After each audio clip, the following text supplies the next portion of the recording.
Okay, the 70-30 principle. 10% is towards giving. This is 10% of your income. 10% towards investing. 10% towards saving or provisioning. And 70% for living. Now some of you are going, oh, what? Are you insane? How can you tell me that I need to live on 70% of what I can't already live on? So who's feeling a little bit of stress right now? Yeah, there's a few people who feel a little bit stressed. Well, that's okay. Let me tell you this now. The 10-10-10-70 is optimum. If you've got debt right now, you're probably not going to be able to do that. Let's just say, well, this is the game, this is the aim, this is what we're aiming for. And, you know, 5, 5, 5. I don't know what that up there. You can't do 10%, do 5%. Do what you can.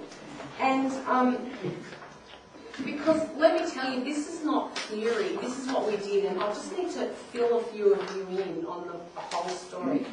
When Glenn was out of work for that 18-month period, our income went from 160,000 down to 26.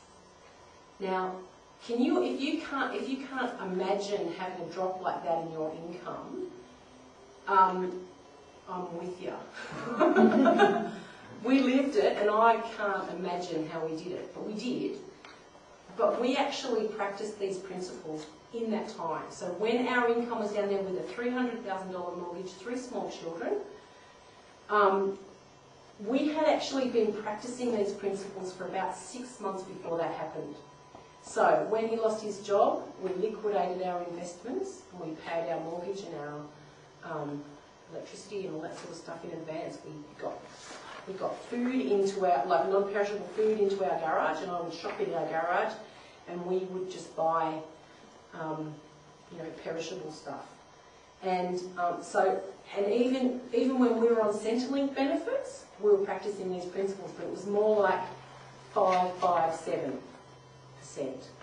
So what I'm saying to you is just get your mind around changing a few habits and do what you can to set that up and like aim for that in the long term. Now, the reason why I'm telling you about these things is because they are foundational principles, and if you don't put the foundational principles in, you can go out there and invest in all kinds of things, and it can all end up come tumbling down around your ears. So what my passion is to get people's foundations solid, because I can tell you, once you're ahead, you will never be behind again. It's just amazing how this works. And the other thing that happens is, the 70% actually gets bigger, it grows, and on that 70% is where I actually earn interest when we set things up the way we talk. In that 70%, does that incorporate your mortgage repayments as well? So that's classified as living? Yeah, everything else. And look, you know, if you've got debts and things like that, then you might take some of your, say you're provisioning 10%, put that extra towards debt, because what a lot of people will do is they'll say, right, we're going to pay off our debt. What are they focusing on? Paying off the debt. So if they're only focusing on paying off the debt, it's kind of a psychological thing to keep you in debt. It makes you stay there. So what you want to do is be setting that up to